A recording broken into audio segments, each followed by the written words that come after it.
अगर आप शुक्रवार का व्रत करते हैं तो शुक्रवार की कथा अवश्य सुननी या पढ़नी चाहिए। ऐसा करने से माता की पूजा अर्चना संपूर्ण होती है। इस वीडियो में हम आपको संपूर्ण व्रत कथा के बारे में बताने जा रहे हैं। आइए जानते हैं शुक्रवार की व्रत कथा। पर उससे पहले आप मेरे चैनल को सब्सक्राइब कर दें और वीडियो को लाइक कर दें। तो चलिए शुरू करते हैं। संतोषी माँ व्रत कथा। एक गाँव में एक बुढ़िया रहती थी जिसके 7 बेटे थे। 6 बेटे कमाने वाले थे और एक बेटा निकम्मा था।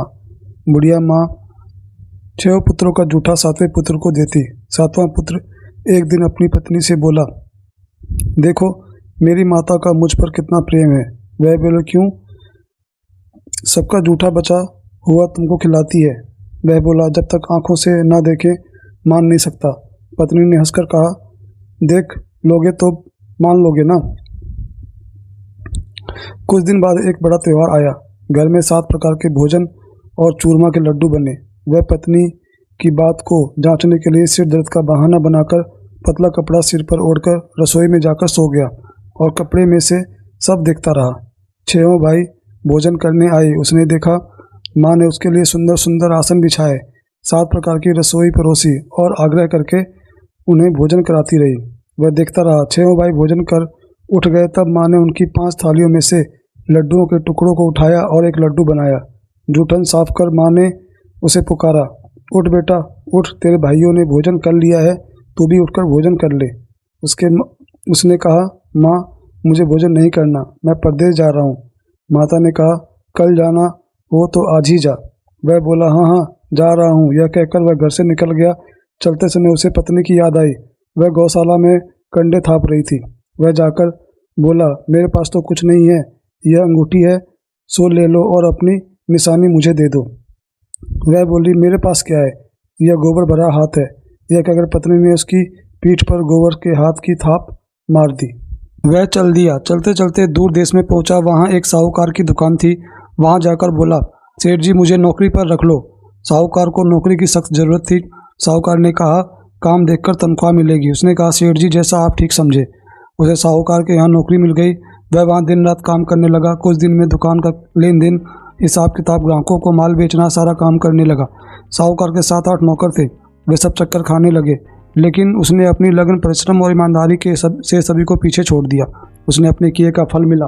सेठ ने भी उसका काम देखा और 3 महीने में ही उसे मुनाफे में साझेदार बना लिया। परिश्रम करते करते 12 वर्ष में ही वह नगर का नामी सेठ बन गया और सेठ अपना सारा कारोबार उस पर छोड़कर बाहर चला गया।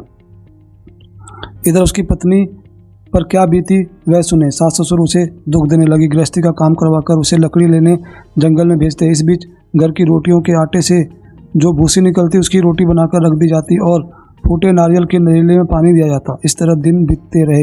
एक दिन वह जब जंगल में लकड़ी लेने जा रही थी तब उसे रास्ते में बहुत सी स्त्रियां संतोषी माता का व्रत करती दिखाई दी। वह वहां खड़ी होकर पूछने लगी, बहनों ये तुम किस देवता का व्रत करती हो और इसके करने से क्या फल होता है? इस व्रत के करने की क्या विधि है? यदि तुम अपने इस व्रत का विधान मुझे समझाकर कहोगी तो मैं तुम्हारा बड़ा एहसान मानूंगी। उनमें से एक स्त्री बोली, सुनो यह संतोषी माता का व्रत है। इसके करने से निर्धनता, दरिद्रता का नाश होता है, लक्ष्मी आती है, मन की चिंताएं दूर होती है, मन को प्रसन्नता की और शांति मिलती है, निपुत्र को भी पुत्र मिलता है, प्रीतम बाहर गया हो तो वह शीघ्र लौट आता है, कुंवारी कन्या को मनपसंद वर मिलता है, चलता मुकदमा खत्म हो जाता है, गृह क्लेश की निवृत्ति, सुख शांति होती है, घर में धन जमा हो, धन जायदाद का लाभ होता है तथा और भी मन में जो कामना हो सब संतोषी माता की कृपा से पूरी हो जाती है, इसमें संदेह नहीं। वह पूछने लगी, यह व्रत कैसे किया जाता है, यह भी बताओ तो बड़ी कृपा होगी। वह स्त्री कहने लगी, बिना परेशानी, श्रद्धा और प्रेम से जितना भी बन सके प्रसाद लेना, 5.25 पैसों से 5.25 आने तथा इससे भी ज़्यादा शक्ति और भक्ति से अनुसार गुड़ और चना लें। हर शुक्रवार को निराहार रहकर तथा कथा कहना सुनना। इसके बीच का क्रम नहीं टूटे। लगातार नियम पालन करना। सुनने वाला कोई न मिले तो घी का दीपक जलाकर उसके आगे जल के पात्र को रखना तथा कहना, परंतु नियम न टूटे। जब तक कार्य सिद्ध न हो नियम पालन करना और कार्य सिद्ध हो जाने पर व्रत का उद्यापन करना। 3 मास में माता पूरा फल प्रदान करती है। यदि किसी ग्रह के ग्रह खोटे हैं तो माता 1 वर्ष में अवश्य उन्हें अनुकूल करती हैं। कार्य सिद्ध होने पर ही उद्यापन करना चाहिए, बीच में नहीं।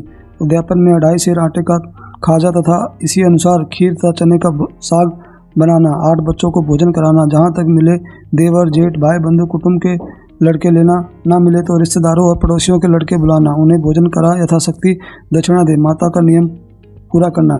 ध्यान रखना उस दिन में कोई खटाई न खाएं।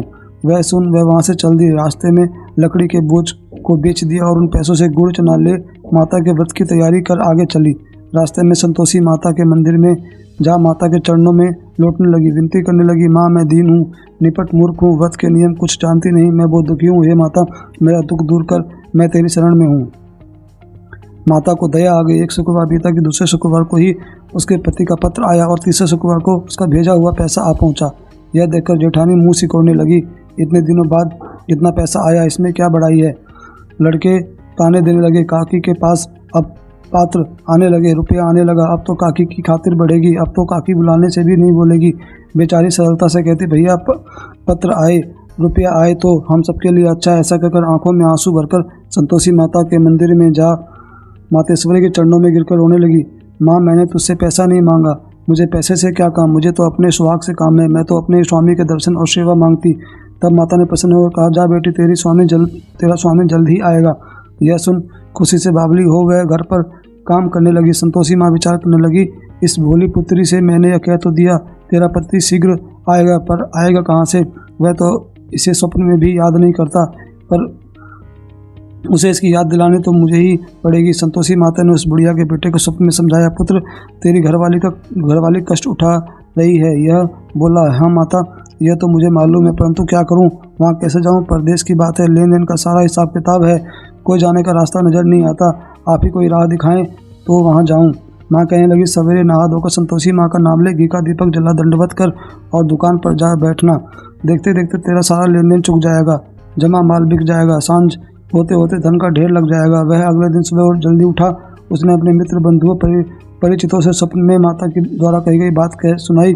वे सब उसकी बात सुनकर उसकी खिल्ली उड़ाने लगे। वे कहने लगे कि कहीं कभी सपने की बात भी सच्ची होती है। एक बूढ़ा व्यक्ति बहुत ही समझदार था, वह बोला, देखो भाई मेरी बात मानो, इस तरह साथ झूठ कहने के बदले देवता ने जैसा कहा है वैसा ही करना, तेरा क्या जाता है। बूढ़े की बात मानकर नहा धोकर उसने संतोषी माता को प्रणाम किया, फिर घी का दीपक जलाकर दुकान पर जा बैठा। शाम तक धन का ढेर लग गया। वह हैरान हुआ, मन में संतोषी माता का नाम ले प्रसन्न हो घर के जाने के वास्ते गहना कपड़ा व सामान खरीदने लगा। तब सब काम निपट जाने के बाद अपने घर को रवाना हुआ। उधर उसको पत्नी जंगल में लकड़ी लेने गई। लौटते वक्त थक जाने के कारण संतोषी माता के मंदिर में विश्राम करने बैठ गई। यह तो उसका रोज रुकने का स्थान था। धूल उड़ती देख उसने माता से पूछा, हे माता यह धूल कैसी उड़ रही है। माँ ने कहा, हे पुत्री तेरा पति आ रहा है, अब तो ऐसा कर लकड़ियों के 3 बोझ बना ले, एक नदी के किनारे रख, दूसरा मेरे मंदिर पर और तीसरा अपने सिर पर रखकर तेरे पति को लकड़ी का गट्ठा देखकर मोह पैदा होगा, वहाँ रुकेगा, नाश्ता पानी बनाकर माँ से मिलने जाएगा। तू लकड़ी का बोझ उठाकर जाना और बीच चौक में गड्ढा डालकर 3 आवाज़ें जोर से लगाना, लो सासू जी लकड़ियों का गट्ठा लो, भूसी की रोटी दो, नारियल के खपड़े में पानी दो, आज कौन मेहमान आया है। संतोषी माँ की बात सुनकर वह बहुत अच्छा माँ कहकर प्रसन्न से लकड़ियाँ के 3 बोझ बना लाई। एक नदी के तट पर, दूसरा माता के मंदिर में रखा। इतने में ही मुसाफिर वहाँ आ पहुँचा। सूखी लकड़ी देखकर उसको इच्छा हुई कि वह यहीं विश्राम कर ले और भोजन बनाकर खा पीकर गाँव चले। इस प्रकार भोजन कर विश्राम कर वह अपने गाँव में आ गया। उसी समय बहू सिर पर लकड़ी का गड्ढा लाई। उसने गड्ढा को आंगन में डाल दिया, जोर से 3 आवाज़ें दी, लो सासू जी लकड़ी का गड्ढा लो, भूसी रोटी दो और नारियल के खप्पर में पानी दो, आज कौन सा मेहमान आया है। सुनकर सास ने अपने दिए हुए कष्टों को भुलाने के लिए कहा, बहू तू ऐसा क्यों कहती है, तेरा मालिक ही तो आया है, बैठ मीठा भात खाकर कपड़े पहन ले। पत्नी की आवाज़ सुनकर स्वामी बाहर आया और उसके हाथ में अंगूठी देख व्याकुल हो गया। उसने माँ से पूछा, माँ यह कौन है। माँ बोली, बेटी यह तेरी पत्नी है, आज 12 वर्ष हो गए जब से तू गया है, तब से सारे गांव में जानवरों की तरह भटकती रहती है, कामकाज कुछ नहीं करती, 4 समय आकर खा जाती है, अब मुझे देखकर भूसी की रोटी और नारियल के कपड़े में पानी मांगती है। वह बोला, माँ मैंने इसे भी देखा है और तुम्हें भी, मुझे दूसरे घर की चाबी दो, मैं उसमें रहूँगा। ठीक है बेटा, जैसी तेरी मर्जी, कहकर माँ ने चाबी का गुच्छा बेटे के सामने रख दिया। उसने दूसरे घर को खोलकर सारा सामान जमाया। एक ही दिन में वह राजा के महल जैसा ठाट बाट बन गया। अब क्या था, वह सुख भोगने लगे। अगला शुक्रवार उसने पत्नी से कहा, मुझे संतोषी माँ का उद्यापन करना है। पति बोला, बहुत अच्छा, खुशी से कर लो। वह विज्ञापन की तैयारी करने लगी। जेठ के लड़कों को भोजन के लिए कहने गई। उन्होंने मंजूर किया, परंतु पीछे से जेठानी ने अपने बच्चों को सिखलाया, देख रहे भोजन के समय सब लोग खटाई मांगना, जिससे उसका उद्यापन पूरा ना हो सके। लड़के भोजन करने आए, खीर पेट भरकर खाई, परंतु बात याद आते कहने लगे, हमें कुछ खटाई खाने दो, खीर खाना हमें भाता नहीं, देखकर अरुचि होती है। लड़के उठ गए, बोले, पैसे लाओ। बोली, बहू कुछ नहीं जानती थी। उसने उन्हें पैसे भी दे दिए। लड़कों ने बाजार जाकर उन पैसों से इमली खरीदी और खाई। यह देखकर बहू पर माता जी ने कोप किया। राजा के दूत उसके पति को पकड़ कर ले गए। अब मालूम हो जाएगा जब जेल की रोटी खाएगा। बहू ने यह वचन सहन नहीं किए। वह संतोषी माता के मंदिर में गई और कहने लगी, माता तुमने यह क्या किया? हंसकर क्यों रुलाने लगी? माता बोली, पुत्री तूने मेरा व्रत भंग किया, इतनी जल्दी सब बातें भुला दी। वह बोली, माता भूली तो नहीं हूँ, ना कुछ अपराध किया है, मुझे तो लड़कों ने भुला डाला, मुझे क्षमा करो। माँ बोली, ऐसा भूल भी कहीं भी होती है? जब वह बोली, अब कोई भूल नहीं होगी, अब बताओ मेरे पति कैसे आएंगे? माँ बोली, पुत्री जा, तेरे पति तुझे रास्ते में आता ही मिलेगा। वह मंदिर से निकलकर बाहर आई तो रास्ते में उसे अपना पति आता हुआ मिला। उसने पूछा, कहाँ गए थे? वह बोला, इतना जो धन जो कमाया है उसका कर राजा ने मांगा था, वह भरने गया था। अब वह प्रसन्न होकर बोली, भला हुआ, अब घर चलो। फिर अगला शुक्रवार आया। वह बोली, मुझे माता का उद्यापन करना है। पति ने कहा, ठीक है, करो। अब फिर जेठ के लड़कों से भोजन को कहने गई। जेठानी के लड़कों को सिखा दिया कि तुम पहले ही खटाई मांगना।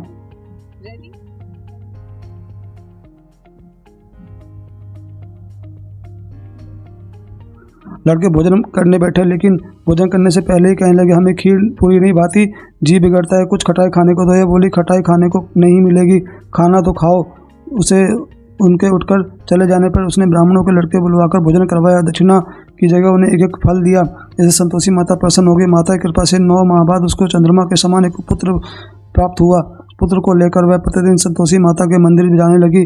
माँ ने सोचा कि यह रोज आती है, आज क्यों ना मैं इसके घर चलूँ, इस आशा देखूँ तो सही। यह विचार कर माता ने भयानक रूप बनाया। गुड़ और चने से सना मुख, ऊपर से मुंड के समान होंठ, उस पर मक्खियाँ भिनभिना रही थी। दहलीज पर पैर रखते ही उसकी सास चिल्लाई, देखो रे, कोई चुड़ैल डाकिन चली आ रही है, इसे भगाओ नहीं तो सबको खा जाएगी। बहू रोशनदान से देख रही थी। वह प्रसन्न हो उठी, आज मेरी माता मेरे घर आई है। एक सा दूध पीते बच्चे को गोद उतार दिया। इस पर उसको सास क्रोध में भरकर बोली, अरे रांड, इसे देखकर कैसे उतावली हुई, जो बच्चे को पटक दिया। इतने में माँ के प्रताप से जहाँ देखो वहाँ लड़के ही लड़के नजर आने लगे। वह बोली, माँ जी, मैं जिनका व्रत करती हूँ यह वही संतोषी माता है। इतना कह उसे झट से सारे किवाड़ खोल दिए। सबने माता के चरण पकड़ लिए और विनती करने लगे, ये माता, हम मूर्ख एवं अज्ञानी है, तुम्हारे व्रत की विधि हम नहीं जानते, तुम्हारा व्रत भंग कर हमने अपराध किया है। हे माता, आप हमारे अपराधों को क्षमा करो। इस प्रकार बार बार कहने पर संतोषी माता प्रसन्न हुई। इसके बाद उसकी सास कहने लगी, हे संतोषी माता, अपने बहू को जैसा फल दिया वैसा सबको देना। जो कथा सुने या पढ़े उसका मनोरथ पूर्ण हो। जय संतोषी माता।